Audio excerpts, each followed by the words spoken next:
Welcome back to the Angry Man Podcast with Jason and Greg.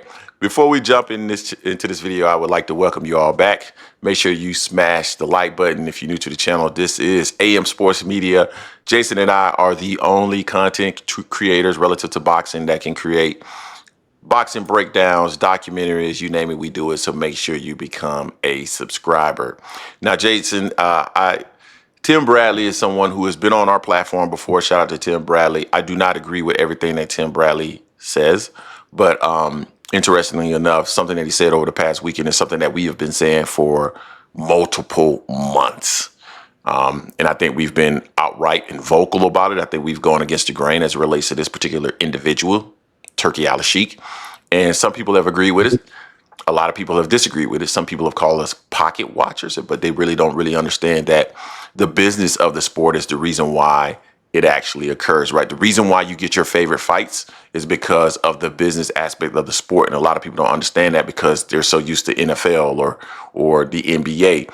But the business of that sport, of those sports, it still occurs as well. It's just that you guys don't see it, right? Until it comes in the form of a lockout. Business got to happen, right? And I've been saying this for months. You got to pay fighters what they're worth. You cannot pay them above market value, because what you end up having is fighters who do not want to fight for anything but something that is above market value. And then what you end up having are these shitty fights. That's what I've said for a long time. And I said this months ago.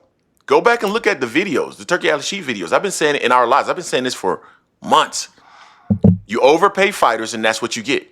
And now, with what occurred this past weekend, with the Canelo Alvarez fight, with the fights on Friday night, Ryan Garcia, the Devin Haney fight, the Teofimo Lopez fight, exactly what I've been saying is occurring. You're paying fighters these large sums of money for opponents that are not great opponents. They're not great matchups. And this is what you're getting. You're getting subpar cards. You're getting subpar fights. Turki Alalshikh was supposed to be bringing us the biggest and best fights. Man, he's going to give us the biggest and best fights. He has not given us anything other than a couple of unification fights at light heavyweight and heavyweight. That's it. That is what he's given us. And what we're seeing now, again, are these lackluster cards. And I'm going to tell you something else, Jay, and I'm going to pass it to you. What we're seeing a lot of matchups that makes no sense whatsoever. There is no buildup. It's just these random hodgepodge fights that are kind of thrown together. And in the sport of boxing, don't get me wrong, sometimes we over-marinate fights, but fights do need some bit of marination. And right now, we're not getting that level of marination that's needed. We're just having some haphazard fights that are thrown together. So there needs to be better coordination. There needs to be a thought process outside of just trying to market and brand fights, talking about fatal fury. That doesn't work, right? So this is the problem that we're seeing. And I think we're going to continue to see this with Turki Alalshikh in the business of boxing. And this isn't pocket watching. This is making sure that there's a healthy sport. Because if the promoters, and Oscar De La Hoya came out and said this here recently, if the promoters are not getting paid, if the individuals behind the scenes are not getting their fair value out of this, then they're going to get out of it, right?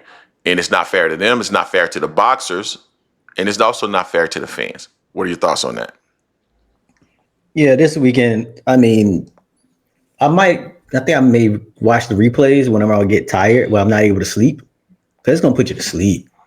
This whole Friday, Saturday, oh my gosh. I mean, Oscar was part of the fight card on Friday, and he said thank you to top ranking Bob with the Inouye card with Inouye versus Cardenas and Espinoza on that fight. They had great fights on that card, but Turki, man, all the extra theatrics, all the extra stuff, riding in the cab and fighting in Times Square when you said it was going to be free to the public, but you put barriers up so no one can see it. You didn't have it on the screens right out there. Also, I mean, all the lying and all this stuff here just to put on this type of event with these type of fights. You say you want to get the best. You flew David Benavidez out to Saudi earlier this year. to watch the rematch of Bivol and Beterbiev too.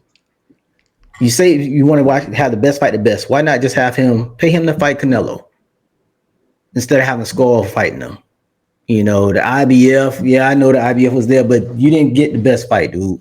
This weekend was bad. Tim Bradley was absolutely right. A lot of fighters came out and said the same thing. And to your point about overpaying, that's what Gabe Rosado was talking about. He talked about it as well. He said, you paying these fighters all this amount of money, and you're not getting the product you thought you were going to get. Of course you ain't.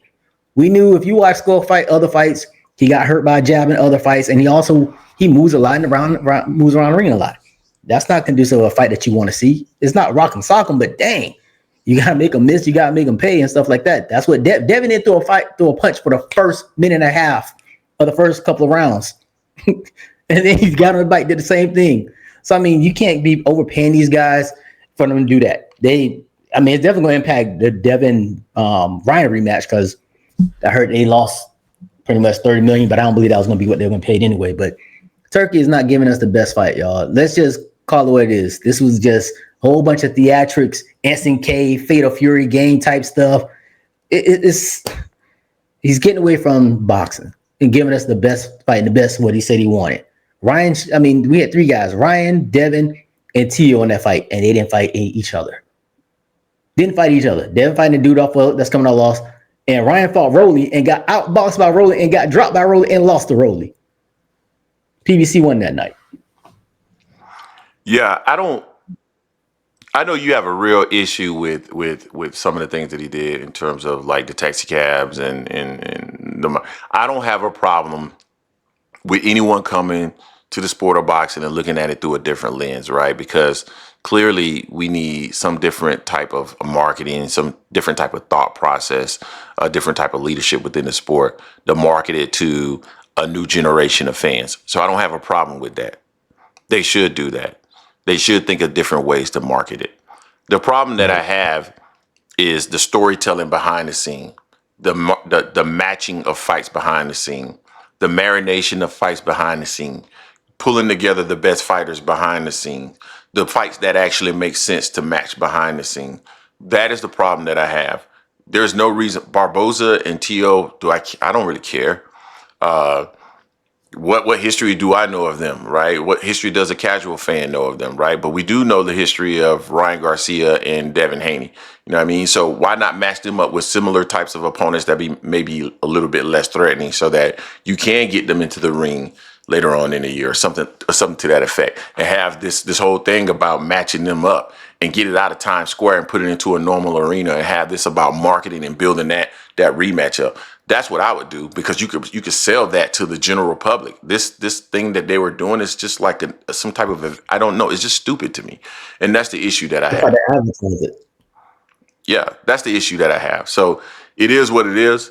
I don't think he's doing a good job. I think he's doing a piss poor job, and I think he's pissing money in the wind. And I think they'll continue to piss money in the wind until, Saudi Arabia eventually pulls the plug and say, this has to make money, because everything eventually does. So you guys let us know what you think in the comment section in regards to this. It was a terrible weekend of boxing as far as I'm concerned relative to Riyadh season. I don't think it's going to get much better as far as I'm concerned, because I think this is a guy that just has a lot of money and doesn't know what he's doing in the sport. My personal opinion. Let me know what you think. Don't forget to hate, like, comment, and subscribe. This is the Angry Man Podcast, M Sports Media, and we are out.